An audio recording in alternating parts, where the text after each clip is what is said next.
स्वागत है आपके अपने चैनल आई विल पर, जिसमें कि हम कर रहे थे प्रीलिम्स डे की सीरीज और आज हम आ जाते हैं अपने नेक्स्ट डे की करंट अफेयर्स के क्विज पर। आपको वीडियो अच्छी लगती है तो लाइक कर लेना, चैनल को सब्सक्राइब कर लेना, इसके अलावा अपने फ्रेंड्स में शेयर भी कर देना, ठीक है, अगर आपको वीडियो अच्छी लगती है तो। और डेली बेसिस पे इस सीरीज के साथ कनेक्टेड रहो ताकि आपके एक मंथ के जो 300 क्वेश्चन है कम से कम वो कंप्लीट हो सके और आपका जो कुछ बेसिक क्वेश्चन है वो भी रिवाइज होते रहें, क्योंकि इसमें जो है इस सीरीज में टोटल मतलब अगर 10 क्वेश्चन होते हैं तो कुछ क्वेश्चन इसमें स्टैटिक के होते हैं, कुछ इसमें करंट अफेयर्स के होते हैं, ठीक है। तो चलिए स्टार्ट करते हैं इसी नोट पे आज के फर्स्ट क्वेश्चन से।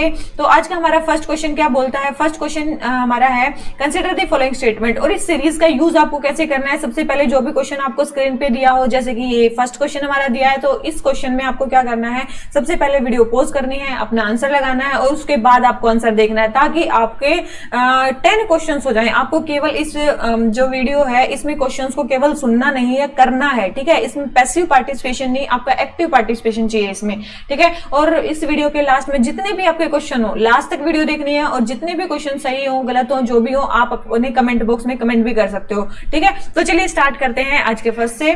सबसे पहले है MSP of a crop is different for different states. बोल रहे हैं कि जो एमएसपी किसी भी क्रॉप का होता है वो डिफरेंट स्टेट्स में डिफरेंट होता है, ठीक है। तो ये स्टेटमेंट हमारी क्या है, बिल्कुल गलत है, क्योंकि जो एमएसपी है वो कौन, सेंट्रल गवर्नमेंट डिसाइड करती है, आप सभी को पता है। और वो सारी मतलब जो क्रॉप्स है उनके लिए सेम ही होता है, जैसे कि 23 क्रॉप्स के लिए अभी एमएसपी गवर्नमेंट डिसाइड करती है, तो सारी कंट्री में उनका एमएसपी सेम ही होगा, ठीक है। तो ये स्टेटमेंट गलत है कि डिफरेंट स्टेट में डिफरेंट होता है। और एमएसपी को रिकमेंड कौन करता है, आप सभी को पता है, CACP, commission for agriculture cost and prices. ये मेनली क्या करती है, इसको रिकमेंड करती है। कब बनी थी ये, मतलब ठीक है, ये मतलब वो करती है, क्या रिकमेंड करती है। इसके बाद फाइनली कौन डिसाइड करता है कि कितना एमएसपी होगा या क्या होगा, कौन डिसाइड करता है, CCEA, cabinet committee on economic affair, जिसको हेड कौन करते हैं, PM, ठीक है। फाइनली ये कमेटी डिसाइड करती है कि भाई हमारा एमएसपी कितना होगा, ठीक है। तो फर्स्ट स्टेटमेंट हमारी बिल्कुल रॉन्ग है। सेकंड है FCI was constituted on recommendation of LK Jha committee. ये स्टेटमेंट क्या है, बिल्कुल सही है कि FCI जो है वो कॉन्स्टिट्यूट की गई थी LK झा कमेटी की रिकमेंडेशन पे, बिल्कुल सही स्टेटमेंट है। और ये कब FCI कॉन्स्टिट्यूट की गई थी, 1965 में। कब कंस्टिट्यूट की गई थी, 1965 में ये कंस्टिट्यूट की गई थी, ठीक है, याद रखना इसको। तो ये हो गया हमारा स्टेटमेंट, क्या हो गया करेक्ट। सेकंड, थर्ड है agricultural wage rate is not considered while setting up of MSP. देखो एमएसपी को सेट करते टाइम कंसिडरेशन तो हर चीज का किया जाता है। देखो एग्रीकल्चरल वेज रेट को भी कंसिडर किया जाता है, केवल कंसिडर पूछा इन्होंने, ठीक है। तो ये स्टेटमेंट हमारी क्या होगी, रॉन्ग होगी, कि कंसिडर तो किया ही जाता है, ऐसा नहीं है कि वो कंसिडर नहीं किया जाता है। तो first statement wrong, third statement wrong, second statement correct है। और हमें क्या बतानी है, करेक्ट स्टेटमेंट बतानी है। तो हमारी क्या होगी, केवल इसमें एक ही स्टेटमेंट करेक्ट है, और वो कौन सी स्टेटमेंट करेक्ट है, सेकंड स्टेटमेंट करेक्ट है, ठीक है। तो मेरे ख्याल से आपका ये वाला क्वेश्चन हो गया होगा कंप्लीट, ठीक है, एमएसपी के बारे में। तो आ जाते हैं अपने नेक्स्ट क्वेश्चन पे। नेक्स्ट क्वेश्चन में क्या बोलता है, खीर भवानी टेम्पल कहां पे है, खीर भवानी टेम्पल कहां पे लोकेटेड है। तो आप सभी को पता होगा भाई, खीर भवानी टेम्पल न्यूज में रहता है, ये कहां पे, जम्मू एंड कश्मीर में प्रेजेंट है। कहां पे है, जम्मू एंड कश्मीर में है। आ जाते हैं अपने नेक्स्ट क्वेश्चन पे, टेम्पल बोल रहे हैं, ठीक है। नेक्स्ट क्वेश्चन हमें क्या बोलता है, नेक्स्ट क्वेश्चन है कुछ स्टेटमेंट्स को कंसीडर करना है। सबसे पहले है article 19 of the constitution of India guarantees the right to freedom of speech and expression to all the citizens. बोल रहे हैं कि सभी सिटीजंस को right to freedom and expression है, किसके अंडर, आर्टिकल 19 के अंडर। बिल्कुल भी आप सभी ने पढ़ा होंगे फंडामेंटल राइट्स, और फंडामेंटल राइट्स में आर्टिकल 19 जो है वो freedom of speech and expression के बारे में है। सेकंड है press council of India act 1978 जो है, उसमें प्रेस काउंसिल के पास सिविल कोर्ट की पावर दी गई है ताकि जो भी कंप्लेंट्स न्यूज एजेंसी या जर्नलिस्ट के रिगार्डिंग वो डील की जा सके। बिल्कुल सही स्टेटमेंट है, उसके अंडर ये किया गया है। थर्ड है press council of India act जो है वो प्रोटेक्ट करता है जर्नलिस्ट को ताकि वो अपने सोर्सेज को मतलब क्या कर सके, प्रोटेक्ट करता है जर्नलिस्ट को from being asked to disclose their sources during the proceeding. जब भी प्रोसीडिंग में उनके सोर्सेज को डिस्क्लोज करने की बात आए तो उसमें जर्नलिस्ट को प्रोटेक्ट करता है। तो याद रखना, सोर्सेज के डिस्क्लोजर के लिए मतलब जो हमारे क्या बोलते हैं इनको, जर्नलिस्ट हैं, उनके पास कोई भी प्रोटेक्शन नहीं होती है। ये स्टेटमेंट बिल्कुल रॉन्ग दे रखी है कि कोई वो होती है, तो ये स्टेटमेंट बिल्कुल रॉन्ग है कि हमारे उनके पास कोई वो होती है, बिल्कुल भी नहीं, ठीक है। कोई भी स्पेसिफिक लॉ नहीं है इससे रिलेटेड, ये कोर्ट का डिस्क्रिशन होता है, ठीक है। पब्लिक इंटरेस्ट में जो जर्नलिस्ट हैं उनसे उनके मतलब सोर्सेज को डिस्क्लोज करने के लिए बोला जाता है, ठीक है। पब्लिक इंटरेस्ट में कोई लॉ नहीं बोलता है, तो ये स्टेटमेंट हमारी रॉन्ग है। तो फर्स्ट स्टेटमेंट करेक्ट है, सेकंड स्टेटमेंट करेक्ट है, और हमें क्या बतानी है, करेक्ट स्टेटमेंट बतानी है। तो इसमें कितनी होगी हमारी, 2 स्टेटमेंट करेक्ट होगी, ठीक है। तो इसका आंसर हमारा क्या हो जाता है, बी, ठीक है। तो ये क्वेश्चन हो गया हमारा कंप्लीट। आ जाते हैं किस पे, अपने नेक्स्ट क्वेश्चन पे। नेक्स्ट क्वेश्चन हमें क्या बोलता है, नेक्स्ट क्वेश्चन है protocol to eliminate illicit trade in tobacco project, ठीक है। ये प्रोटोकॉल है, इसके बारे में बोल रहे हैं कि it comes under WHO's framework convention on tobacco control, कि WHO के framework control on tobacco control के अंदर आता है, बिल्कुल सही स्टेटमेंट उसी के अंदर आता है। सेकंड है कि protocol provides the measures to eliminate illicit trade which includes establishing an international track and trace system and security supply chain. बोल रहे हैं कि ये प्रोटोकॉल कुछ मेजर्स को प्रोवाइड करता है ताकि हम एलिमिनेट कर सकें जो भी इलिसिट इलीगल ट्रेड है टोबैको का, उसको, और क्या सेटअप करें, international track and trace system और सिक्योरिंग सप्लाई चेन को सिक्योर करें। तो बिल्कुल ये स्टेटमेंट बिल्कुल सही है। थर्ड है इंडिया हैज रेटिफाइड, इंडिया ने भी इसको रेटिफाई कर रखा है। तो ये तीनों ही स्टेटमेंट हमारी करेक्ट है क्योंकि इंडिया ने भी इसको रेटिफाई कर रखा है, ठीक है। इंडिया ने भी इसको रेटिफाई कर रखा है, तो तीनों ही स्टेटमेंट इसके बारे में करेक्ट है। और हमें क्या बतानी है, करेक्ट स्टेटमेंट बतानी है। तो तीनों स्टेटमेंट करेक्ट है, तो हमारा आंसर क्या आ जाता है, सी आ जाता है इसके बारे में, ठीक है। अब आ जाते हैं किस पे, अपने नेक्स्ट क्वेश्चन पे। नेक्स्ट क्वेश्चन हमें क्या बोलता है, गामा रेज ब्रस्ट के बारे में बताना है। गामा रे ब्रस्ट के बारे में बताना है। बोल रहे हैं ये एनर्जेटिक फॉर्म ऑफ लाइट है जो मल्टीपल टाइम ब्राइटर होती हैं सन से, बिल्कुल होती हैं। ये टिपिकली ओनली कुछ सेकंड के लिए रुकती है, और ये कब होती हैं, जब 2 न्यूट्रॉन स्टार मर्ज होते हैं या फिर कोई भी न्यूट्रॉन स्टार ज्वाइन होते हैं, या तो मतलब वो मर्ज या ज्वाइन होते हैं ब्लैक होल में, तब ये गामा रे बर्स्ट होता है। बिल्कुल सही स्टेटमेंट, तीनों ही स्टेटमेंट हमारी करेक्ट है। गामा रे बर्स्ट के बारे में करेक्ट स्टेटमेंट बतानी है, तो तीनों ही स्टेटमेंट हमारी इसके बारे में क्या है, करेक्ट है, ठीक है। तो ये क्वेश्चन भी हो जाता है हमारा कंप्लीट, ठीक है। आ जाते हैं अपने नेक्स्ट क्वेश्चन पे।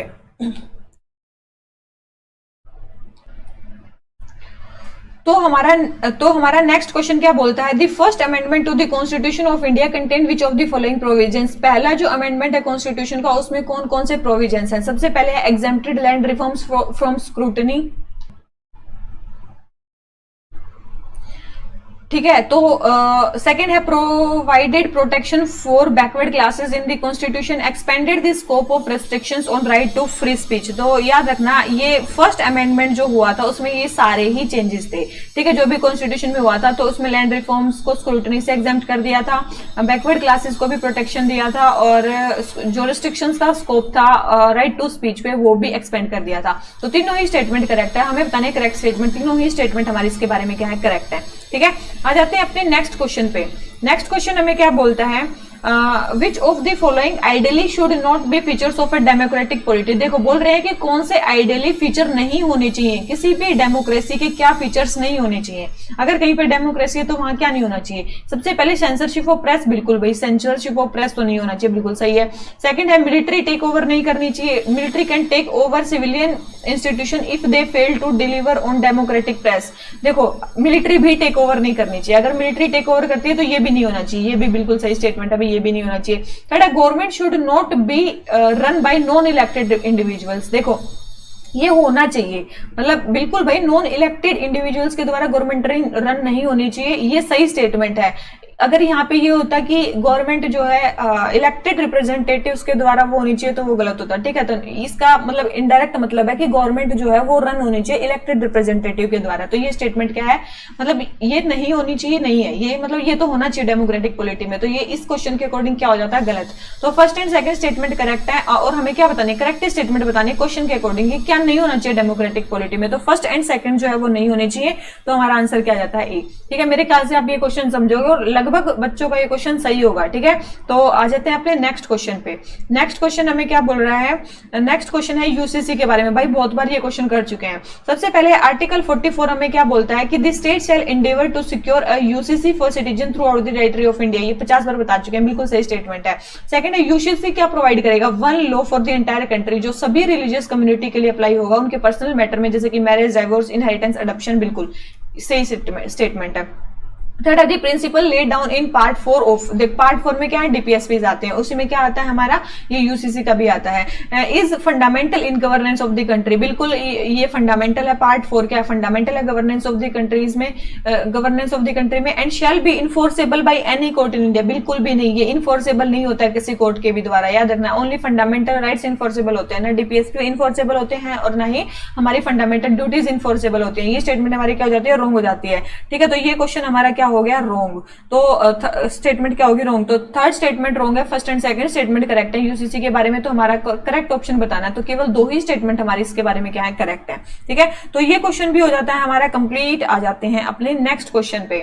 नेक्स्ट क्वेश्चन हमें क्या बोलता है, नेक्स्ट क्वेश्चन है कि भाई सबसे पहले है the consider the following statement, कुछ स्टेटमेंट्स को कंसिडर करना है। सबसे पहले the constitution permits the central government to make law when the parliament is not in session, अगर पार्लियामेंट सेशन में नहीं है, अगर पार्लियामेंट सेशन में नहीं है तो जो क्या बोलते हैं वो है सेंट्रल गवर्नमेंट है, वो लॉ बना सकती है, बिल्कुल भाई बना सकती है। और किसके थ्रू बनाती है, प्रेसिडेंट के थ्रू बनवाती है। किसके थ्रू, मतलब प्रेसिडेंट क्या इशू करता है, ऑर्डिनेंसेस। ठीक है, आप सभी को पता है आर्टिकल 1, 2, 3 के अकॉर्डिंग क्या होती है, ऑर्डिनेंस इशू करता है कौन, प्रेसिडेंट। ठीक है, तो सेंट्रल गवर्नमेंट लॉ बनाती है प्रेसिडेंट के थ्रू, और प्रेसिडेंट किसके थ्रू, मतलब ऑर्डिनेंस के थ्रू मेनली लॉ बनाती है। ठीक है, तो ये समझ में आ गया, तो फर्स्ट स्टेटमेंट बिल्कुल सही है। सेकंड है governor of a state can issue ordinances only with the approval of president, ऐसा नहीं है कि गवर्नमेंट के पास कॉन्स्टिट्यूशनल पावर है आर्टिकल 213 के अकॉर्डिंग, जिसके अंडर वो खुद ही मतलब जो है ऑर्डिनेंस इशू कर सकता है स्टेट गवर्नमेंट की रिकमेंडेशन से। ठीक है, स्टेट गवर्नमेंट के रिकमेंडेशन से, तो ऐसा बिल्कुल भी नहीं है कि प्रेसिडेंट के अप्रूवल से ही वो इशू कर सकता है ऑर्डिनेंसेस। ये स्टेटमेंट हमारी क्या रॉन्ग है।